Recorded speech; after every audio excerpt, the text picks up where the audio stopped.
Thérèse d'Avila, qui es-tu? Nous avons déjà eu quelques éléments pour répondre. J'avais pensé que cela était suffisant avant de laisser à d'autres le soin de parcourir sa vie, mais notre Père Prieur m'a demandé de préciser un peu cela, de présenter un peu son évolution avant de pouvoir faire donc de la plongée vraiment en profondeur. Donc soyez un peu patients encore. Alors approchons-nous, et pour faire un peu vite, parce que j'essaie quand même de comprimer un peu, parcourons donc le cheminement de Thérèse en soulignant simplement quelques étapes plus décisives de cette vie profondément humaine, tout en devenant complètement spirituelle. Alors, pour partir, je rappellerai volontiers, tenez, 2 ou même 3 événements de son enfance. D'abord, vous avez sa petite fugue. Nous l'avons signalé déjà à 7-8 ans, une gamine de rien du tout, avec son frère aîné Rodrigue, pour aller chercher à rien moins que le martyre chez les Maures, comme elle disait. Mais en Afrique, en Algérie, oui. Oh, c'est ridicule, bien sûr. C'est ridicule, mais c'est déjà caractéristique. Qu'est-ce que nous faisons ici-bas, sur cette terre? Le problème de l'évangile d'hier, non? Un brave homme qui a réussi à faire fortune, on pense à élever sa famille peut-être, et puis qui arrive à se demander, mais ça va être pour combien de temps? Et on lui répond, mais ça va être pour jusqu'à cette nuit. Demain, tu ne seras plus là. Ce sont les autres qui prendront le relais, n'est-ce pas? C'est pour nous, tous. Alors Thérèse dit, oh, c'est pas assez pour moi, ça. Je veux quelque chose de valable et qui soit pour toujours. Je ne sais pas si je vous ai dit que c'est le premier mot qu'on retient d'elle-même. Je veux quelque chose qui soit pour toujours et toujours. Alors, toujours, eh bien, ce sera chez le bon Dieu, bien sûr. Qu'est-ce que ça veut dire? On le saura quand on le verra, tout simplement. Alors, elle, décidée comme elle l'est, se dit, on va continuer en révisant nos positions. Alors, est-ce qu'elle avait entendu parler, c'est très possible, de la vie dans les monastères? Le fait est qu'elle apprend à se retirer dans la solitude, le désert, comme vous ces jours-ci, et donc le silence, avec Rodrigue toujours. Et là, on passe son temps à prier, à méditer les vies des saints même, qu'on aimait bien, et puis tout le monde les laisse tranquilles, bien sûr. Ça pourrait continuer comme ça, jusqu'au moment où arrive la mort de la maman. Alors là, tout est bouleversé. Donc après la fugue, si vous le voulez, et après cet essai d'érémitisme, vous avez troisièmement, ça je veux le souligner aussi, sa prière d'offrande, de consécration à la Sainte Vierge, au lendemain de la mort de sa maman, la Vierge de la Charité, qu'on voit maintenant à la cathédrale d'Avila. Alors là, c'est une confirmation, en fait, de ses orientations de toute petite.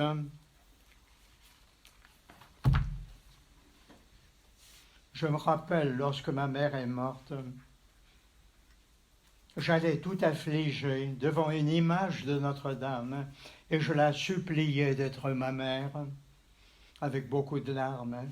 Il me semble que bien que j'ai agi naïvement, elle devait avoir 12 ou 13 ans, ce me fut une aide, car il est visible que j'ai toujours trouvé cette Vierge souveraine chaque fois que je l'ai invoquée. Et enfin, elle m'a ramené à elle. Qu'est-ce que ça veut dire, ça? Eh bien, elle avait l'impression de s'en être écartée tout simplement dans sa jeunesse, comme je vous ai dit ce matin. Et c'est grâce à la Sainte Vierge, donc, elle n'en doute pas pour son compte, qu'elle a retrouvé sa route. Elle conclut d'ailleurs en disant « J'ai compris avec elle la vérité de mon enfance ». Il faudrait traduire littéralement la vérité de quand j'étais petite. Alors, est-ce qu'il n'y a pas une attitude d'âme quand même qui s'affirme en tout cela et qui ne passera jamais, hein? Thérèse ne changera pas. Elle sera, je disais tout à l'heure, la femme forte. Elle insistera même dans sa pédagogie pour ses sœurs, hein. Sachons vouloir ce que nous voulons. Les débuts, dira-t-elle, sont très importants. Tout consiste dans une ferme détermination, très déterminée, de ne pas s'accorder de répit, coûte que coûte, advienne que pourra, même si le monde croulait autour de nous, hein. C'est un peu emphatique, mais enfin, on voit ce que ça veut dire quand même. Et c'est bien elle, hein. On voit que son vrai génie commence à percer assez vite, tout de même, hein. Et la direction ne changera pas à travers les secousses de la vie qui ne manqueront pas. Et on le voit eh bien, un peu plus tard quand elle sortira de pension chez les sœurs, hein. Je vous ai dit, son père l'envoie en pension chez des sœurs Augustines, hein. Alors quand elle reviendra, elle confiera à son père la vocation à laquelle elle est en train de s'ouvrir, et puis elle reçoit une réponse qui restera assez classique, je pense. Ma fille, tu feras ce que tu voudras quand je serai mort, mais pour le moment, tu restes là. D'autant plus qu'elle était pratiquement maîtresse de maison, puisqu'il n'y avait plus de femmes dans la maison, à part elle et la petite sœur qui était toute petite, hein. Quand elle arrive à 20 ans quand même, elle tranche encore par le vif, hein. Elle s'échappe un matin de novembre 1535, elle a 20 ans, elle est majeure, donc elle peut s'en aller. Elle est accueillie au monastère de l'Incarnation, ce qui serait impossible aujourd'hui, bien sûr, mais enfin, à l'époque, ça pouvait se faire, et le pauvre papa se résigne quand même, hein. Ensuite, alors, vous avez, je vais un peu vite ici, une formation, on dirait, classique à l'Incarnation parmi ces 160, 180 religieuses qui tournent autour d'elle, hein. Elle qui dira plus tard, tenez, ceci encore est assez joli, quand vous avez une trentaine de femmes autour de vous, eh bien ça devient impossible à gouverner. Contredisez-moi si vous voulez, mesdames, enfin, c'est du Sainte Thérèse, j'ai bien d'elle, hein. Oui, parce qu'elle va en tenir compte, justement. La conséquence, c'est que pour moi, il faut quand même trouver autre chose, hein. Et en attendant, alors, il y a le fait qu'elle tombe malade, ça c'est à signaler aussi. Il faut l'envoyer se soigner à la campagne, dans un gros village où elle est aux mains d'une guérisseuse.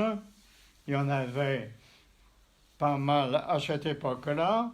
Une brave femme qui fait ce qu'elle peut, Et Thérèse en parle avec un peu d'humour, disant j'avais mal au cœur, n'est-ce pas? Or, elle était plutôt spécialiste de l'estomac et des intestins, donc des purges, des saignées, et de tout, si bien que elle revient à la maison à peu près morte. On l'a crue morte d'ailleurs, on a préparé ses obsèques. Quand on a eu la bonne surprise de la voir se réveiller, il était temps, hein.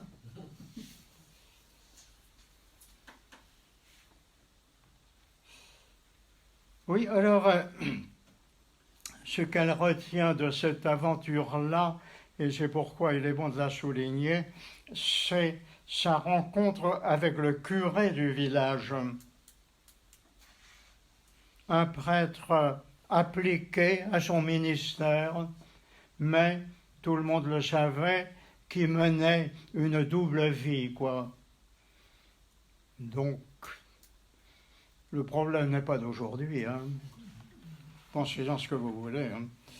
Oui, enfin, Thérèse, évidemment, s'affronte avec ce qui se présente. Elle accorde à ce prêtre une amitié sincère, réservée, bien sûr, et sa prière, évidemment, et avec beaucoup de conversations tous les deux, elle arrive à le rattraper, à le sauver, hein. Vous direz c'est un fait divers, mais pour elle c'est très grave, parce que après, quand elle lancera ce Carmel, elle insistera bien pour que les carmélites acceptent la vocation de servir les prêtres dans leur fidélité, dans leur sanctification, hein. Et je pense que ceux et celles d'entre vous qui connaissent les Carmels sont conscients de ça, hein. Au Carmel, vraiment, le problème du sacerdoce est pris à cœur, hein. Heureusement pour nous, hein. À tel point que la petite Thérèse de Lisieux, quand on lui posera la question, dira « Eh bien, je suis venue au Carmel pour sauver des âmes et surtout prier pour les prêtres. Ils en ont besoin. » Découverte donc importante, hein. Il y en aura d'autres après. D'autres, oui, parce que c'est dans sa maladie, le silence, la prière de sa maladie, que Thérèse découvre sa dévotion à Saint Joseph. Vous direz pour nous, rien de spécial, mais sachez que à l'époque, Saint Joseph était à peu près ignoré. On savait bien sûr qu'il avait existé, mais on ne pensait pas à le prier. Et Thérèse a été une pionnière encore ici, un prophète pour l'Église. Je la cite, si vous le voulez, dans sa biographie, là, parce que c'est important, hein. Les grandes faveurs que Dieu m'a faites par l'intermédiaire de ce bienheureux saint sont choses stupéfiantes. Il semblerait que le Seigneur ait donné à d'autres saints le pouvoir de nous secourir dans certains cas, mais l'expérience m'a prouvé que ce glorieux saint nous secourt en toutes circonstances.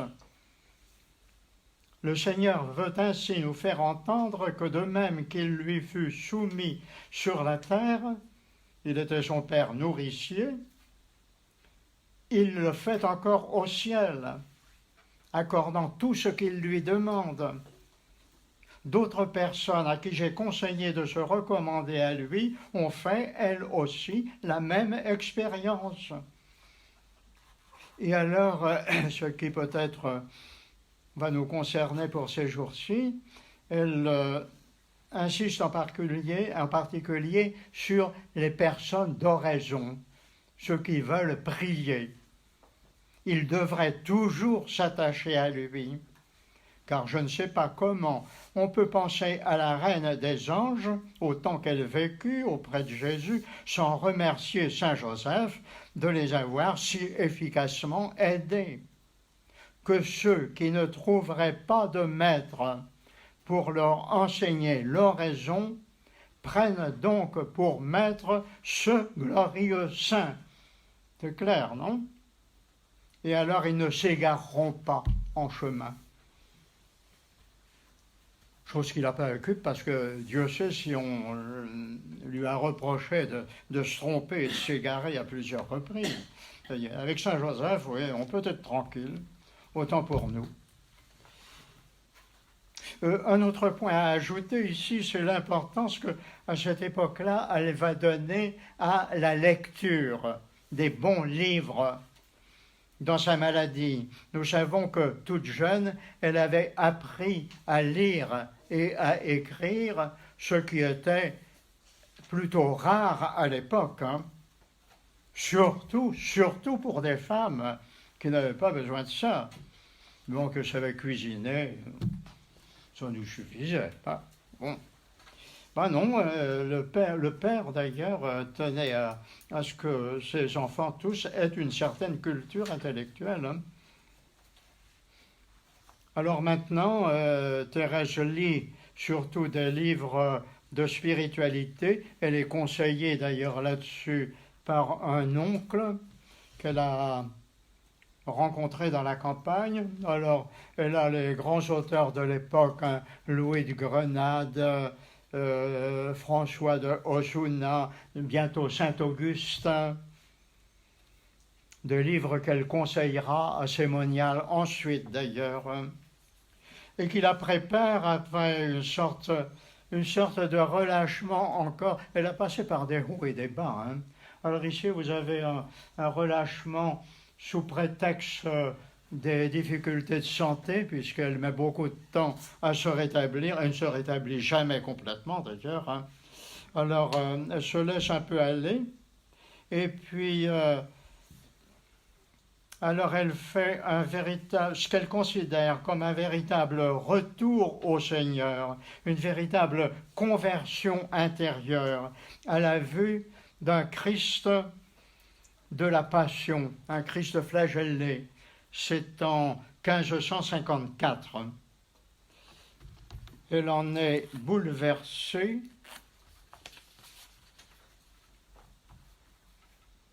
Oui, elle rapporte ça ici.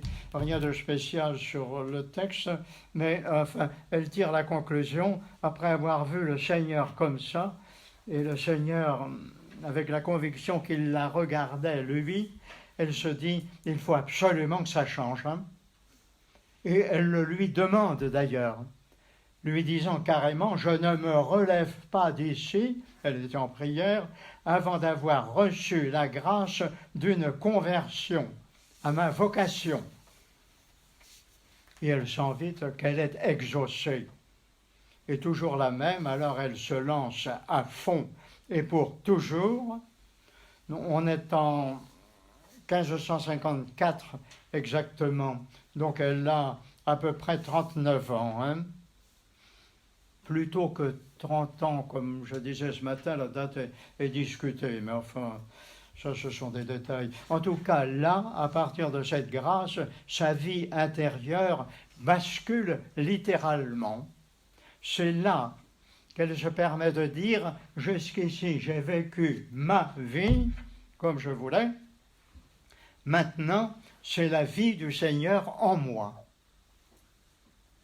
Le Seigneur devient le maître qui l'entraîne dans l'aventure contemplative qui est celle de sa vie monastique, dans une expérience spirituelle à travers les profondeurs maintenant, ou les sommets, c'est la même chose, à travers les surprises aussi de la vie mystique, qui impressionne beaucoup d'entre nous, alors que pour elle, l'essentiel ne sera jamais là. Les phénomènes qu'elle va vivre, ce sont des événements d'exception, c'est pas ? C'est le fruit de sa vie intérieure tellement intense que le corps n'arrive pas à résister. Hein. Il est emporté, et c'est là qu'elle a toutes ces histoires que vous aurez l'occasion de parcourir, je pense. Elle en parle d'ailleurs à mode de témoignage, parce que on suspectait toutes les femmes. Hein. Les femmes qui se livrent à la lecture n'ont pas la tête en place, celles qui se livrent à la méditation, à l'oraison, alors ce sont des rêveuses qui s'en vont de tous les côtés, et donc Thérèse devait être l'une de celles-là. Alors Thérèse réagit en disant « Pour moi, ça s'est passé comme ça, je ne peux pas dire le contraire, je dis ce que j'ai vécu ». Soyez d'accord ou pas d'accord, mais moi je ne peux pas me tromper volontairement. Hein. Alors nous, et surtout en lisant tout ça, ou en le méditant, ne soyons quand même pas trop curieux. Hein. Suivons-la, lisons-la, en sachant que nous touchons ici un domaine toujours personnel, hein. À un certain niveau de vie intérieure, personne ne copie personne. L'important alors ici, c'est qu'à partir de son expérience, Thérèse ait pu devenir une grande maîtresse en la matière. La mère des spirituels, c'est comme ça qu'elle est désignée au fond de la basilique Saint-Pierre de Rome. Certains d'entre vous l'ont vu peut-être. Hein. Et ceci, oui, ceci est important pour des chrétiens comme nous. Hein. Pour nous, elle va insister sur quoi? Eh bien, je ne veux pas déborder de mon sujet, je dirais tout d'abord et une fois de plus sur cette décision décisive du départ, décision dont on ne revient plus. C'est parti et c'est pour toujours. Hein. D'ailleurs, dit-elle, la longue oraison est le seul chemin de la haute oraison. Si vous n'y consacrez pas du temps, ben, vous limitez les résultats. Alors, à condition tout de même de savoir ce qu'on veut. Hein. Alors ici, Thérèse nous dit la chose autour d'une définition de la prière qui n'a l'air de rien, mais qui déclenche tout. L'oraison, dit-elle, c'est une affaire d'amitié. Attendez, j'ai vu ça quelque part. Ben oui, ça va être votre journée de demain, donc il ne faut pas que je m'avance trop quand même. Hein. Un échange d'amitié, vous suivrez ça avec un connaisseur. C'est ça au programme, non? Oui. Alors, vous avez quelqu'un qui vous aime, et une fois qu'on a cela, on n'a pas besoin de grands programmes. Hein. Tous les amoureux vous diront ça. Je ne sais pas s'il y en a qui viennent se promener par ici. À Bordeaux, certainement, vous en avez dans les rues. Hein. Et à Paris, alors, n'insistons pas. Alors, quand ils s'en vont faire un tour ensemble, vous n'avez pas besoin de quelqu'un pour leur dire, pour leur expliquer comment faire. Hein. Ils vous enverront promener, non? C'est à nous de voir. Hein. Et on ne se copie pas, justement. Ça dépend de notre amitié, sa qualité et sa profondeur. Hein. Alors Thérèse va nous aider à faire des transpositions tout de même, qui ne sont pas toujours évidentes. Elle le fera en éducatrice, sans se lancer, elle non plus, dans la grande théorie. Hein. Elle laisse cela, dit-elle, aux théologiens.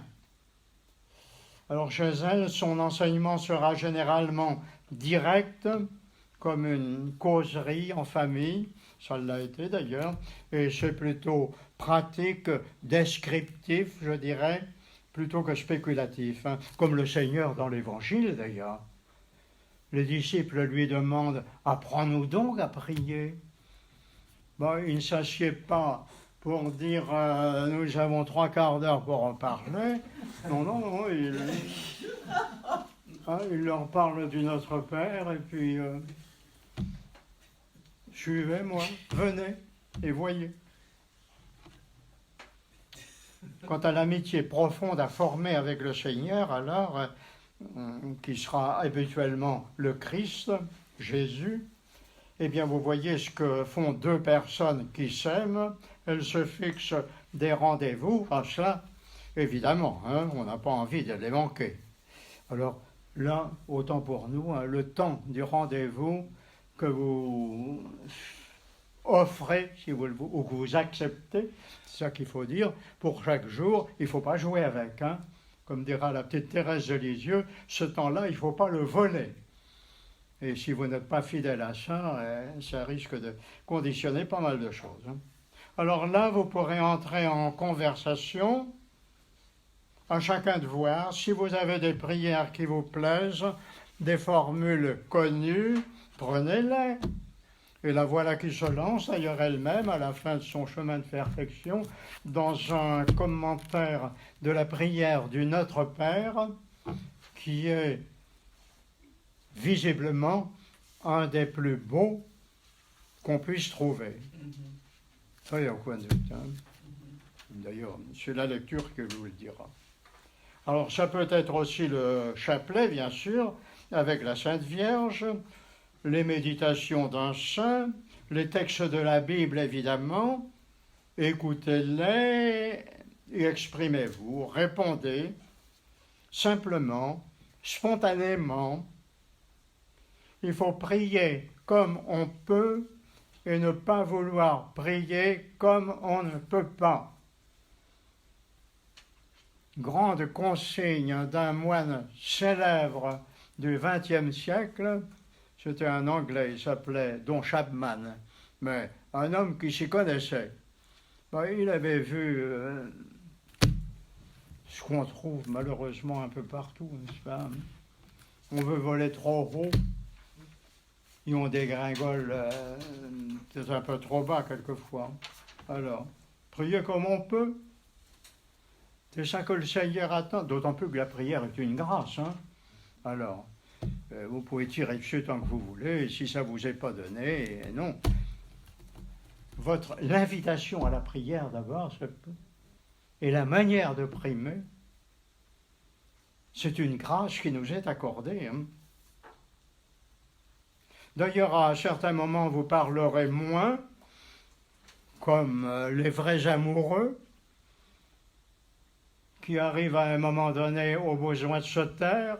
Il suffit de se regarder les yeux dans les yeux, ou les bras dans les bras, je ne sais pas.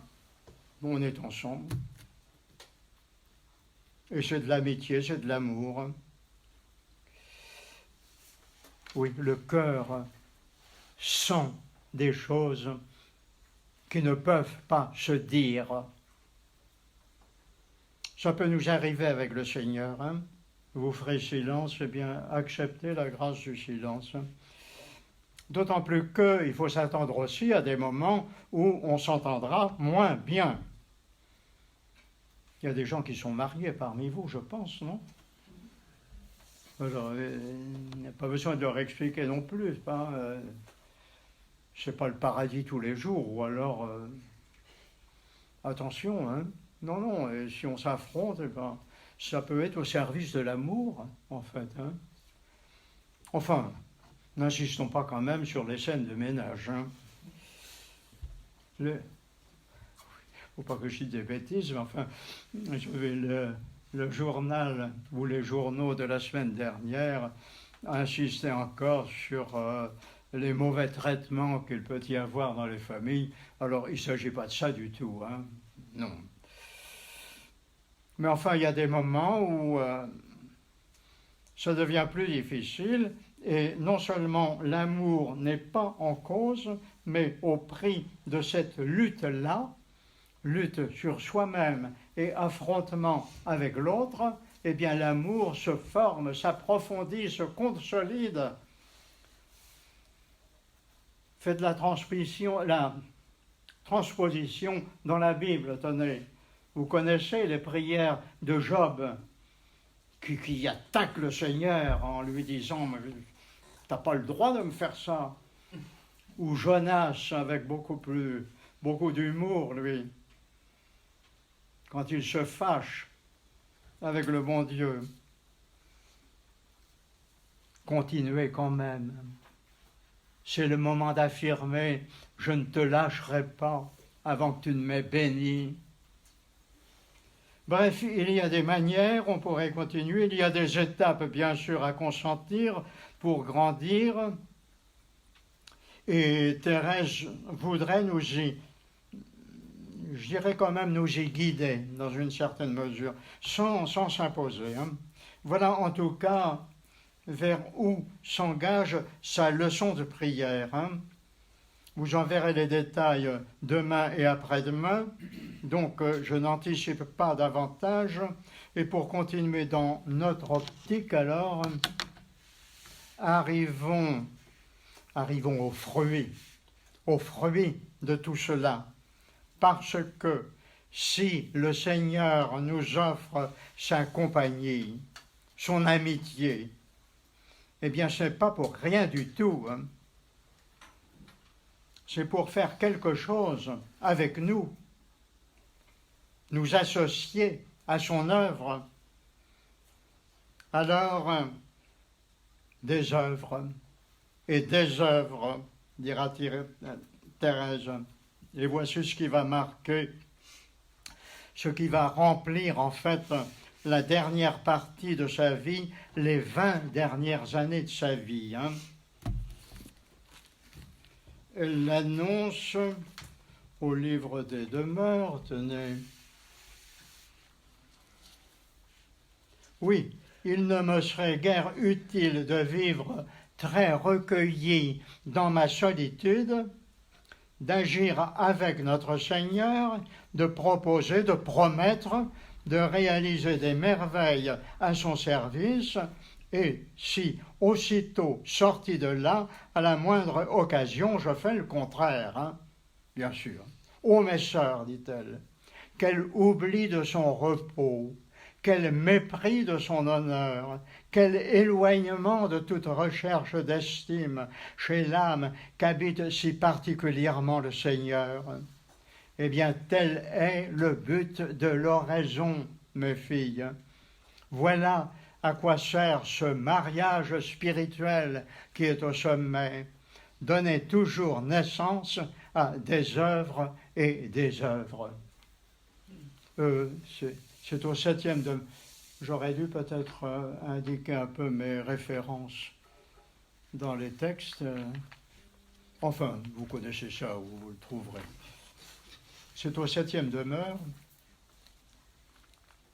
chapitre 1er, je crois. Ah, oui, chapitre 4e des 7e demeure.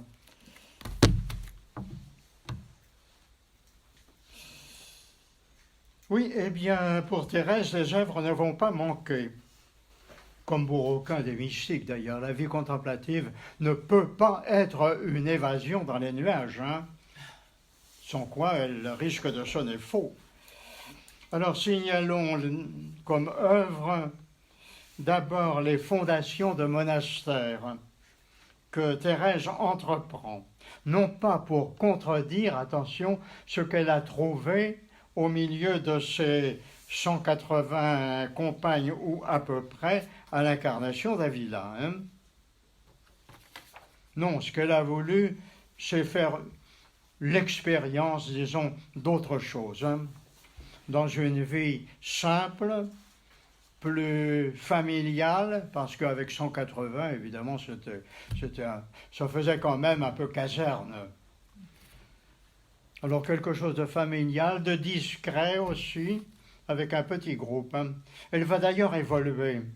Elle va évoluer, tenez, oui, au début, avec la fondation de Saint-Joseph d'Avila, son premier couvent réformé en 1562 exactement. On la voit qui tâtonne, elle cherche quelque chose de solide, de strict. Elle est tiraillée et elle en souffre entre ses conseillers qui ne sont pas d'accord. Et c'est là qu'elle s'attire bientôt une lettre de Saint-Pierre d'Alcantara qui est conservée. Si j'avais eu le temps, j'aurais essayé de la retrouver ici, mais je n'ai pas réussi. mais enfin elle doit être à la bibliothèque quand même, et qui n'est pas piquée des vers du tout, hein, où elle explique pratiquement ceci. Ma mère, sachez ce que vous voulez. Comme on a déjà dit tout à l'heure. Si c'est une maison bien installée, voyez les hommes d'affaires, et pour l'orientation spirituelle, consultez les savants, ce qu'on appelle des théologiens.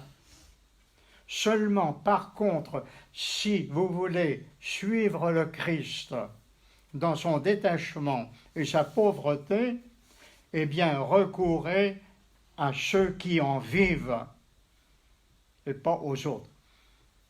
Il n'ajoute pas quand même comme moi, mais enfin, on sent très bien qu'il est derrière, hein, je dirais ce monstre de la pénitence et de l'ascèse et de la pauvreté. Évidemment, c'est lui qui séduit Thérèse en profondeur et qui l'entraîne vraiment. D'ailleurs, Pierre d'Alcantara va mourir l'année suivante et avec la permission du ciel, il viendra faire une petite visite, une petite apparition, s'il vous plaît, à Thérèse pour lui dire simplement, eh bien, bienheureuse la pénitence qui m'a valu une telle récompense. Et il est reparti, elle a compris. Donc, pauvreté absolue. Pour commencer, si vous relisez par exemple le récit de la fondation de Tolède, je ne m'en rappelle plus quel est le chapitre du livre des fondations, vous pouvez voir, c'est incroyable, hein, littéralement, et on dira tout de suite invivable pour des personnes normales, et ça réussit quand même, il y a toujours des carmélites à Tolède, mais enfin il faut faire attention. Et c'est alors qu'on voit arriver l'influence d'un grand père dominicain qui va devenir un grand conseiller de Sainte Thérèse, le père Bagnès, qui aide la sainte à revoir ses exigences quand même, parce que les carmels se multiplient, pas? Alors il faut quand même que ça tienne. Alors il lui explique, mais ma mère, n'attendez pas que vos carmélites soient des super femmes. Non, elles seront à peu près toutes des filles normales, prises dans divers milieux, appelées par le Seigneur et désireuses d'épouser le Seigneur. Le mot n'est pas trop fort, pas? Alors apprenez-leur donc à vivre des vies équilibrées dans leur consécration. Hein. Et voici d'ailleurs le test qui va généralement servir comme signe de vraie réussite dans nos maisons, ce sera simplement la joie. La joie. Thérèse y tiendra. Une sœur et un frère aussi, une consacrée épanouie, ne peut être que joyeuse. Elle vivra dans l'action de grâce. Évidemment, il faut discerner tous les cas, bien sûr, et voir que ça évolue, n'est-ce pas? Mais pour la fondatrice, c'est très très important. Hein. Si la sœur devient triste, si elle se renferme en elle-même, elle se replie, elle devient insupportable d'ailleurs d'habitude, alors ça c'est mauvais signe de vocation. Hein.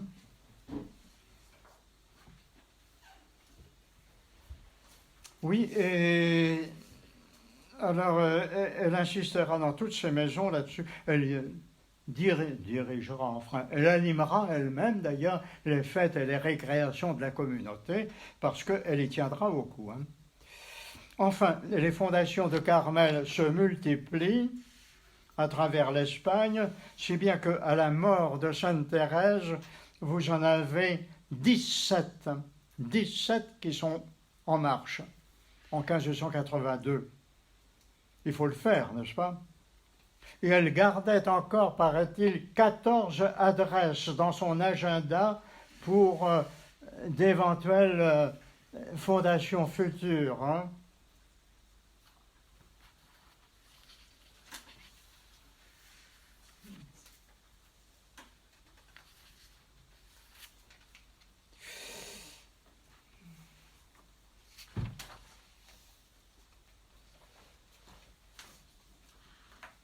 Quant aux détails, alors il faut lire cela dans le livre des fondations, qui est savoureux comme tout, pas toujours facile, mais il n'y a pas mieux que ça pour voir comment ça s'est passé. Hein.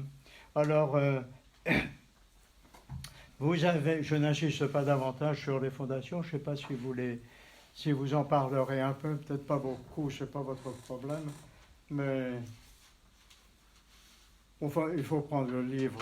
D'ailleurs, pour terminer, je vous dirais que les œuvres de Sainte Thérèse, ce sont donc ces maisons qu'elle a fondées, animées, et puis ce sont aussi ses livres, ses œuvres écrites. Pas toujours faciles, eux non plus. Alors, je les signale simplement. Nous avons 4 grands ouvrages qui sont les suivants. Le livre de sa vie, son autobiographie, qui évoque sa vie depuis le début, depuis l'enfance, jusqu'à la fondation de Saint-Joseph d'Avila, du premier couvent. Hein. Alors, dans la prolongation de ça, vous aurez le récit des autres fondations qui donnera lieu au livre des fondations, justement. Hein. Avec ça, vous avez son chemin de perfection, qui est un manuel de vie religieuse, et même de vie chrétienne, tout simplement, pour ceux qui peuvent entrer dans ce style-là. Et au sommet, alors, à la fin, vous aurez le livre des demeures, qui est le livre de son approfondissement contemplatif, si vous le voulez. Avec cela, vous avez quelques écrits mineurs sur lesquels je n'insiste pas, des poésies qui ne sont pas des chefs-d'œuvre de littérature, d'habitude, elles n'étaient pas douées pour ça, mais enfin, c'est intéressant au point de vue spirituel. Et surtout, une correspondance imposante. Alors, hein. On conserve à peu près 460 lettres qui donnent lieu à un deuxième tome de Marcel Auclair, là. Mais elle en a écrit bien davantage. Le père Efren, que j'ai connu en Espagne, qui reste son grand biographe, prétendait qu'elle avait dû écrire à peu près 15 000 lettres, ce qui est énorme à l'époque. Hein. Seulement, elle écrivait un peu tous les jours. Si vous prenez 2 lettres par jour, vous arrivez au compte. Hein. Mais enfin, il y avait des hauts et des bas quand même. Hein. Alors, j'ajoute pour préciser qu'en France, nous sommes assez favorisés pour la lecture des œuvres de Sainte Thérèse. Vous avez quoi? Je numère simplement. Vous avez 3 grandes éditions. Hein. Vous avez l'édition du père Grégoire, hein, qui était un carme. Je ne sais pas s'il a vécu ici. Le père Grégoire de Sainte-Marie, il n'a pas été ici, non? C'était à Montpellier. Puis alors, il y avait d'autres couvents de carmes à l'époque, quoi. Parce qu'il a écrit, il a une limite pour le lire, il y a à peu près 100 ans maintenant. Hein. Alors, son texte a vieilli, la critique textuelle a fait du travail quand même. Enfin, ça reste valable, agréable à lire. Et puis, chose curieuse que je ne m'explique pas, si vous achetez ou si vous vous trouvez en bibliothèque les œuvres de Sainte Thérèse en livres séparés, vous avez un livre du chemin de perfection que vous pouvez acheter en bibliothèque, et vous avez la biographie que vous pouvez avoir aussi en librairie, pardon. alors, ce sont des tirés à part, c'est toujours, ou à peu près toujours, le texte du Père Grégoire qui est repris. Malheureusement, il n'a pas beaucoup de notes. Alors, vous avez l'édition de Marcel Auclair qui est plus littéraire, en 2 volumes. Vous avez un volume des œuvres complètes et puis un volume de correspondance. Et troisièmement, alors vous avez une édition en totum, comme on dit maintenant, préparée par les Carmélites de Paris, revue par Bernard Cessé. Bernard Cessé qui était un bon connaisseur de Sainte Thérèse dernièrement, et un grand ami du Carmel d'ailleurs. Alors, je n'en dis pas plus pour le texte. Il est bon, si vous vous lancez, ceux qui ne seraient pas initiés à cela, si vous voulez vous lancer dans la connaissance de Sainte Thérèse, il est bon de commencer quand même par une biographie. Alors, une biographie, ça peut être simple. Si vous n'avez pas du temps à perdre, enfin, c'est pas du temps perdu, mais si vous êtes pressé, vous avez la petite vie de Bernard Cessé dans la collection des petites vies de Sainte Thérèse d'Avila. Alors c'est court, c'est synthétique, c'est bien écrit, mais c'est sommaire bien sûr. Alors si vous avez le temps, n'hésitez pas à prendre la grande biographie écrite par Marcel Auclair. Ça se lit comme un roman. C'est assez long. Oui, les 2 sont ici dans la petite bibliothèque que vous avez là. Seulement, d'après ce que j'ai vu, il y a un exemplaire de chaque, donc il ne faut peut-être pas se précipiter tous en même temps pour les arracher. Mais enfin, bon, j'en dis pas plus parce qu'il va falloir conclure cette fois-ci. Conclure en disant que l'œuvre de Sainte Thérèse, grâce à tout ça, s'est prolongée après sa mort, bien sûr. Son œuvre double d'ailleurs, son enseignement par la diffusion des textes et leur traduction, et puis celle des fondations aussi, dans toutes les parties du monde. D'après les statistiques qui évoluent continuellement, c'est vrai, vous devez avoir à peu près 800 carmels féminins, dont une petite centaine en France, parce qu'on en a fermé pas mal, avec à peu près 13 000 carmélites. À quoi s'ajoute une branche masculine dont je n'ai pas pu parler, à partir et de Sainte Thérèse et de Saint Jean de la Croix. Vous aviez, il y a quelques années, 373 couvents dans le monde, avec à peu près 3300 religieux. Ce doit être à peu près ça.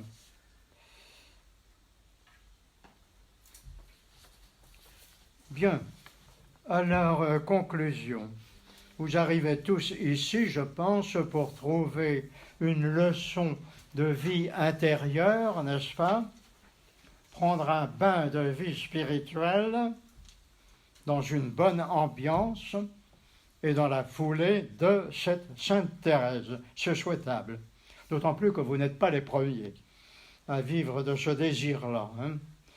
Pour moi, ça a été une découverte, tenez, à Avila, où il y avait de tout. Il y avait des touristes, il y avait des gens motivés, il y avait de tout. Mais la quantité de fois qu'on m'a demandé une intervention, et en me disant, mais parlez-nous de la prière de Sainte Thérèse. Vous ne parlez pas assez de la prière de Sainte Thérèse.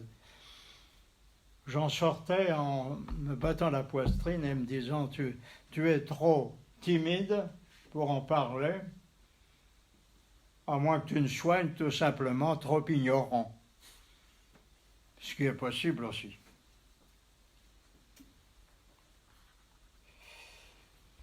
Et ce que les gens ne savent pas quand même, c'est que le sujet est extrêmement délicat.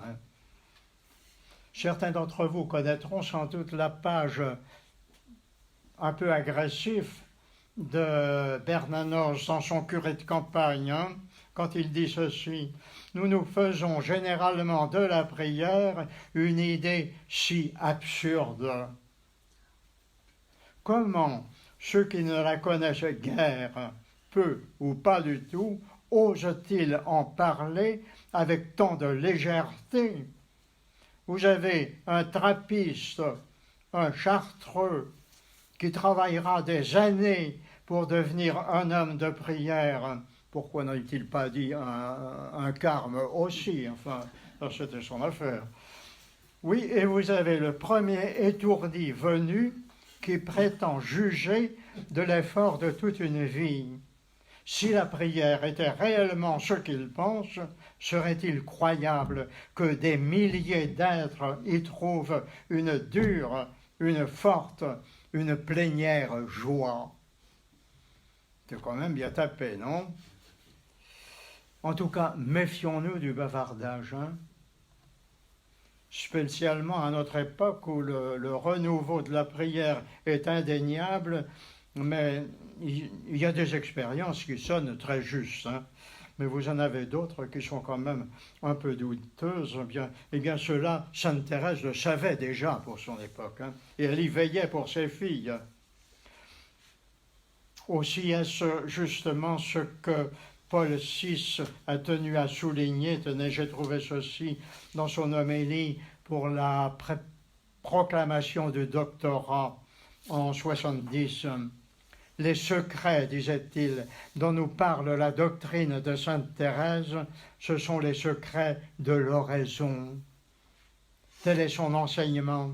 Elle a eu le privilège et le mérite de découvrir ces secrets par expérience, de les vivre dans la sainteté d'une vie consacrée à la contemplation, en même temps qu'à une action animée par ce charisme spirituel extraordinaire. Paul VI était un contemplatif, hein. Avec ceci, moi je n'ai plus qu'à me taire, que voulez-vous? Je vous ai répété d'ailleurs que je ne suis pas du tout, un petit peu aujourd'hui, le prédicateur de la retraite, hein. Donc, si je suis à votre disposition quand même, c'est de tout cœur, je le répète aussi, c'est sous la juridiction du Père Prieur qui garde ses responsabilités de grand inquisiteur sur le problème, hein. Bon. Alors, vous allez développer le programme, qui n'est plus mon programme maintenant, tel que vous l'avez ici sur la feuille. Vous l'avez, je pense, à tous, hein, le programme de la... Vous n'avez pas? Ah oui, il est affiché, en tout cas. Non. Ou vous le découvrirez à l'usage. Il y aura du suspense chez vous. Très bien. Oui, alors, moi, j'ai essayé de vous offrir une petite base de lancement, n'est-ce pas? Je me retire donc pour passer la main à des vrais prédicateurs de la maison, des hommes qui, n'en déplaise à Bernanos, savent de quoi ils vont parler. Ce sont des maîtres en spiritualité, en vrais fils de Sainte Thérèse, qu'ils sont tous. Donc, vous pouvez avoir confiance, hein. Avec eux, vous allez suivre la vraie Sainte Thérèse, hein. Et n'oublions pas, en ce début du mois d'août, bien sûr, la présence de la Vierge Marie, Notre-Dame des Neiges, aujourd'hui, qui va être là aussi avec vous pour vous encourager, vous lancer, en fait, hein, comme dirait Thérèse, bien au-delà des Amériques, jusqu'à celui-là qui nous invite et qui nous attendra tous finalement, et cela pour toujours et pour toujours, hein.